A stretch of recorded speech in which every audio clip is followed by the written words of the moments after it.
Bom, agora eu vou passar a palavra para essa outra voz feminina que nos acompanha aqui nesse comecinho de noite, a doutora Maria Lúcia.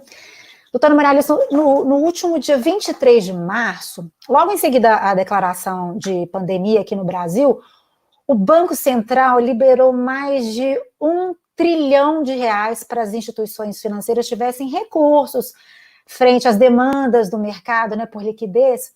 A senhora pode traduzir para nós, passados quase 2 meses, os motivos e também os resultados dessa medida? Sim, Raquel, muito grata pela pergunta. Eu quero também cumprimentar especialmente o Rodrigo Espada, parabenizar a Febrafite pelo ingresso dessa ação contra essa desqualificação absurda que o ministro Paulo Guedes, né, fez em relação aos servidores públicos. Ele chamou os servidores públicos de assaltantes, de parasitas. Então, vocês estão de parabéns de entrar com essa ação, porque isso não poderia ficar assim, passar em branco, não é? Sem uma retratação, sem um pedido de danos morais, etc. Então, eu quero parabenizá-los pela iniciativa e parabenizar também o advogado doutor Fará pelos argumentos, não é, colocados, cumprimentando todos que estão participando aqui dessa mesa de live e também todos os internautas que estão seguindo. Raquel, uma das coisas que essa pandemia escancarou, além de escancarar a miséria, né, o primeiro levantamento do governo de número de pessoas que receberiam aquele auxílio emergencial inferior a um salário mínimo, no valor de apenas R$600, o primeiro levantamento do governo era 30 milhões de pessoas. Depois passou para 46 milhões de pessoas. Um estudo divulgado ontem pelo grupo de estudos lá do Senado, aí, o IFE, é 76 milhões de pessoas miseráveis que terão direito a receber os R$600. E olha que nessas 76 milhões de pessoas não estão consideradas aquelas outras categorias que foram incorporadas pelo Senado e que o presidente vetou. Tá?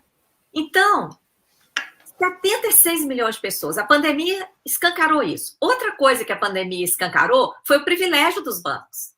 Esse 1 trilhão e 200 bilhões que você menciona, Raquel, foi a primeira medida, a primeira ajuda anunciada depois da decretação do estado de pandemia.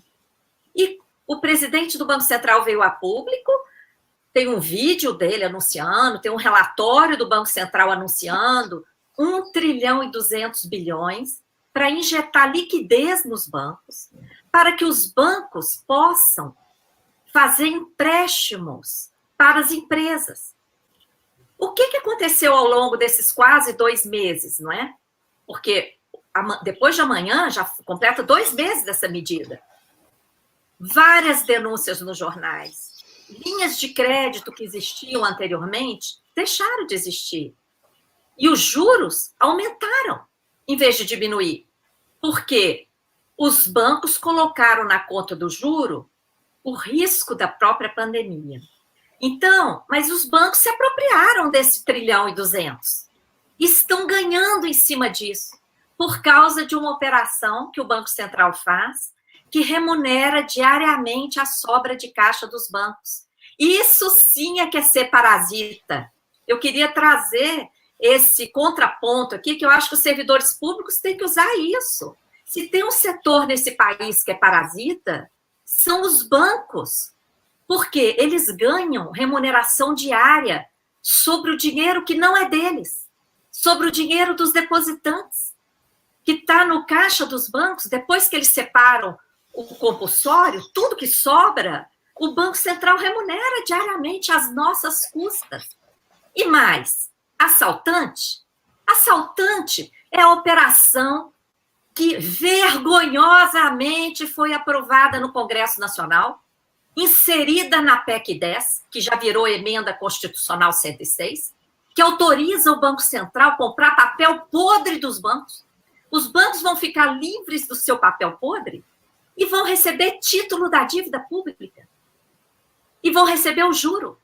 E a dívida pública vai aumentar trilhões sem contrapartida alguma. Nós não somos contra o aumento da dívida para investimentos, para socorrer as necessidades sociais, apesar da gente ter 4 trilhões em caixa na conta única, em reservas, etc. Mas essa operação da PEC 10, isso sim é que é assalto, não é? E agora, os servidores públicos, foi o terceiro ponto. Então, a pandemia revelou, primeiro, os miseráveis do Brasil são quase 80 bilhões. Segundo, os bancos é que são parasitas e assaltantes e são privilegiados. E terceiro, a pandemia mostrou a necessidade do serviço público, a importância do servidor público. Não só aqueles mais visíveis, da área da saúde, da segurança, da limpeza pública, da área da educação e da pesquisa, mas também da estrutura do Estado, da arrecadação, da fiscalização, do controle, não é? Do judiciário. Toda essa estrutura de Estado, ela é essencial e ela está em risco, em grave risco, nesse momento. Não é? Então, isso precisa ser realmente valorizado, o papel do servidor público e cobrado desse ministro de Estado a retratação pública dessas declarações e a cobrança do devido dano moral. Muito bem. Bom, nós já estamos caminhando para o final da nossa live. Todos têm compromisso depois, inclusive quem está nos assistindo, porque afinal de contas ninguém está em casa com a geladeira cheia e esperando, né? Assim, está todo mundo trabalhando. Vocês também, eu sei que muita gente aí tem muita coisa ainda para fazer, por isso que agora nós vamos fazer as considerações finais. Então, vou pedir para a gente ser um pouquinho breve, apesar de que eu vou soltar uma bomba no colo da doutora Maria Lúcia Fattorelli. É o seguinte, a gente sabe que os salários dos servidores, eles recebem ampla divulgação nos portais da transparência, contudo, num volume, assim, bem menor, a gente tem as operações do Tesouro Nacional, eles não recebem o mesmo tratamento, né, Maria Lúcia? Qual que é a grandeza das despesas com o funcionalismo em relação aos juros e a remunerações pagas ao sistema financeiro? Tem que ser breve. Falei que era uma bomba. Uhum. Bom, o tratamento é totalmente díspare, né? Nesse momento, já que não tem tempo, né, de fazer uma abordagem maior, vamos focar no momento atual. As medidas encaminhadas pelo governo em relação à classe trabalhadora, não só em relação aos servidores públicos, aos trabalhadores em geral, congelamento. Chegaram a enviar uma medida provisória para suspender por 4 meses os salários da iniciativa privada, depois reduziram para 3. Como é que quem vive de salário pode ter o seu rendimento suspenso? No caso de servidores públicos, tem a emenda, a PEC 438, que propõe uma redução de 20%. Outros projetos já foram apresentados ao Congresso para reduzir até 50% de quem ganha acima de R$10 mil. Já está apresentado o projeto por um deputado de São Paulo ao Congresso. Então, não tem limite para apresentar projetos para congelamento, redução e até suspensão de ganho de servidores públicos. O privilégio financeiro é imenso. Além desse 1 trilhão e 200 que já foi dado dia 23 de março, sem restrição alguma, sem necessidade alguma de contrapartida, porque os bancos não estão obedecendo o que justificou essa entrega de 1 trilhão e 200 para eles, não é? Nessa emenda constitucional número 10, os bancos vão receber trilhões. Eles vão poder entregar os papéis podres que estão sendo acumulados há 15 anos nos seus balanços, e olha que eles já se ressarciram disso. Já que grande parte do público aqui é fiscal, na hora de apurar o lucro, os bancos deduzem essas perdas ano a ano, mas esses papéis ficam lá. Agora, o que foi aprovado nessa PEC 10? os bancos vão poder entregar os papéis podres para o Banco Central e vão receber título da dívida pública. O presidente do Banco Central falou que isso vai custar 972,9 bilhões. Gente, quase 1 trilhão, mais 1 trilhão. Só que um levantamento publicado em destaque pelo Estadão denunciou. Esse quase trilhão não considera a correção monetária. Quanto que vai dar essa correção monetária de papel acumulado há 15 anos?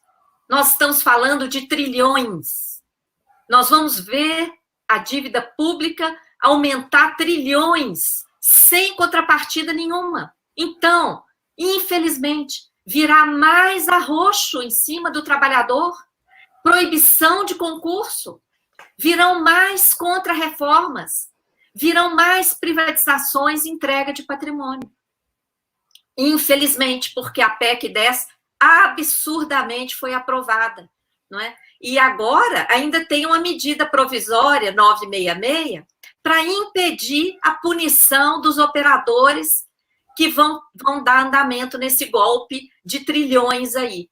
Então, nós temos que estar muito atentos, né? Eu agradeço imensamente pela oportunidade de participar dessa live, parabenizo na pessoa do Rodrigo Espada, parabenizo todos que participaram aqui, e agradeço e peço que todos acompanhem as redes sociais da Auditoria Cidadã da Dívida, porque a gente vem fazendo essa análise das finanças, coisa que vocês não vão ver na grande mídia, vocês vão acessar as páginas da Auditoria Cidadã da Dívida. Muito grata. Obrigada.